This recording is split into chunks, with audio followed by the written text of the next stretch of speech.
দাঁড়াও দাঁড়াও দাঁড়াও, তোমরা কি জানো এগুলো কি? এই দেখো এগুলো কি বলো তো? হ্যাঁ, শীতকাল চলে এসেছে, আর শীতকাল চলে আসা মানে আমাদের সকলের প্রিয় খেজুরের গুড়। তো দেখো এইখানেতে আমি চলে এসেছি আজকে খেজুরের গুড় যেখানে তৈরি হয় সেইখানে। আর দেখো আমাদের খেজুরের গুড় আমরা এইখান থেকে নিতে এসেছি। আর শীতকালে তো তোমরা জানোই পিঠে পুলি উৎসব সব কিছুতেই খেজুরের গুড় লাগে। তো দেখো এইখানে খেজুরের গুড় তৈরি হচ্ছে। এই দেখো এইখান থেকে আমরা নিয়ে নিচ্ছি কিছুটা গুড়। তো তোমাদের কাদের কাদের খেজুরের গুড় খেতে ভালো লাগে? হ্যাঁ, অবশ্যই একটা কমেন্ট করে জানাবে। আর দেখো এইখানেতে অনেক সুন্দর সুন্দর খেজুরের গুড় তৈরি করা হচ্ছে। আর এই যে এইটা কি জানো?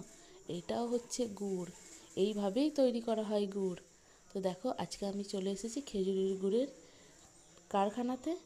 তো দেখো আমাদের গ্রামে এইভাবে খেজুরের গুড় তৈরি করা হচ্ছে। আর এই যে তোমাদের দাদাভাই দেখো, এই দেখো আমরা এখান থেকে নিয়ে নিয়েছি কিছুটা গুড়। তো বোতলে যেটা আছে সেটাও আছে গুড়। আর আমরা পাটালি গুড়ও নিয়েছি।